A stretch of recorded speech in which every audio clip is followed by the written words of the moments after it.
Alrighty. We're not doing the countdown. We're getting right into it. And Jay Staples here, Kevin Petersen. How are you, Kevin? I'm doing exceptionally well, thank you, sir. The family whisperer himself. Yeah, and the coach extraordinaire, So we're hitting it up. Hold on, I gotta share this on my social media events. Oh yeah, see now that we don't have this lead up, so. Well, I just gotta. Where the hell are you? You're not on here, Jay. Oh, there we are. We're talking. Yeah, we are talking. Hold on. Page.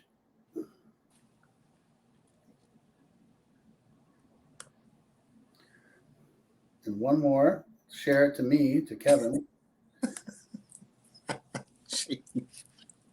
ChronicHope.us for all these free resources. This is where he's posting it to. Join the Facebook page. Thousands of families already on board. Literally thousands. Just try to help. Trainings. I mean, what started out as him talking in a meeting one day has turned into the Chronic Hope Institute and free resources. It doesn't have to be. I mean, it's not, sign up and give your credit card and $100 a month. They're free resources. I use it all the time. I steal it sometimes as my own work, but don't worry about it. And so ChronicHope.us, free resources, Kevin. And then there's trainings. There's all kinds of things.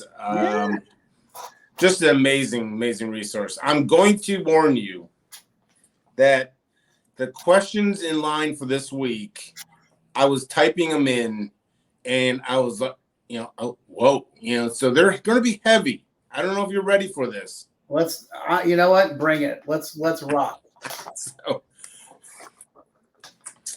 feel free if you're watching at home on live, put it in the comments. We'll get to it. If you're watching a replay, put it in the comments. We'll get to it. But so this one kind of was interesting. She's 34, never married, no kids, successful career. 27-year-old brother has been in and out of treatment and jail for 10 years. Her dad's an alcoholic, and really she has no relationships because this was a long email where the dad just kind of burnt every bridge, comes into her lives, looks for money, all that, and then goes. Mom is bouncing from relationship to relationship to relationship more often than not with an alcoholic. And so she is sitting there with, she ends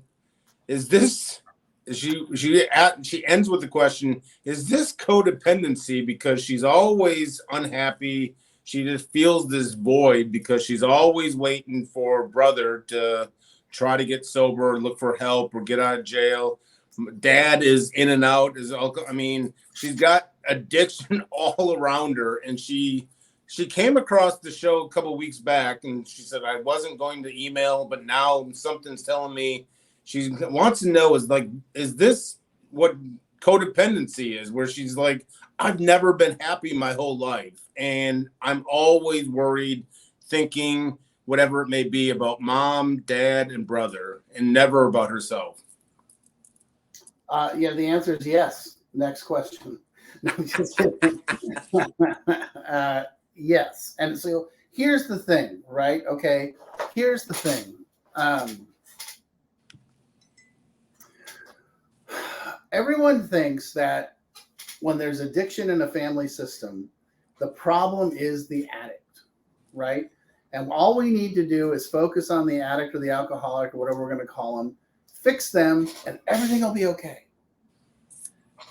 And the problem that this person, this lovely, wonderful woman is explaining to us is that, first of all, she's already identified two generations, her generation and her parents' generation. So it's directly impacting her about how she was raised and what she was brought up with and what's going on. And so what we're really talking about is a total lack of stability and a total lack of, what we would call a very calm childhood environment where there's just a lot of disruption and chaos and crisis and drama. And when you have that as a child, so how does this, where I'm coming to is how it plays out to her as an adult. No, keep it going. I like this. Yeah. When you have that as a child, you think that's normal. And you don't know any different because you don't have any different. You know, if I'm raising a child and I tell the child that they're eating chocolate ice cream and they're eating vanilla, they don't know that it's not called vanilla. They think it's chocolate because I told them it's chocolate and this is normal, you know. And if we eat breakfast for dinner and dinner for breakfast, they're like, this is normal, you know. And they might even be aware of other people doing things differently, but this is their norm. So in my home that I grew up in, there was a lot of chaos and drama and crisis, and a lot of covering, and a lot of behind the back, and a lot of stuff like that. And so I thought that was normal. I thought that was a marriage. I thought that was a family. I thought that's how you participated in relationships. And so my point to this person is getting them sober would be wonderful. It would not fix your stuff. You're going to have to get into your recovery from being brought up in that household to change your behavior as an adult, whether they get sober or not. That's the answer. So you say, is this, we're talking therapy? Her follow-up question that is, obviously, I'm unhappy. I mean, is this just sit down and say, I'm unhappy, Mr. Therapist, or is, Yeah. is it therapist, or is there a specific kind of therapist? She's Sure. curious, anything like that? Like, is there any guidance as to, anyone, you can go on the phone or like look on Google, therapist will galore. Is there anything in particular she need to, is it just codependency? Yeah, I would look at codependency. I would look at one of the code phrases is family of origin issues. I would look for people that do ACT, attachment commitment therapy, IFS, which is I'm going to integrated family systems. Mm-hmm. Those are the things that I would look for. Okay. And I would look for someone who's got some training in that and understands that. I would look for someone that understands addiction, because if you understand addiction, you understand the family chaos as well. And those are the things I would look for. Now, I would also highly suggest that this person do some education and some reading. I would say read my books, read Codependent No More by Melody Beattie. I would read Facing Codependence by Pia Melody. I would read a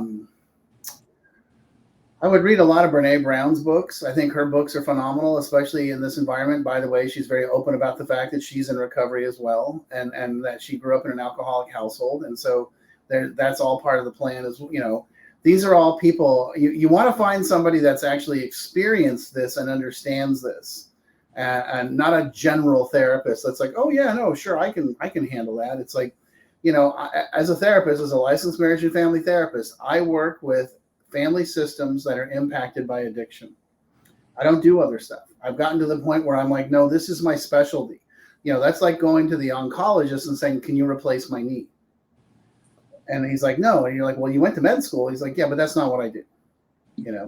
So, the other thing too is if she has any questions about how do I find someone in my neighborhood, tell her to email me. I'm happy to help out. I do this all the time, by the way. People email me all the time and they're like, I live in New Hampshire and da da da da da. I'm like, sure, let me show you how to find someone.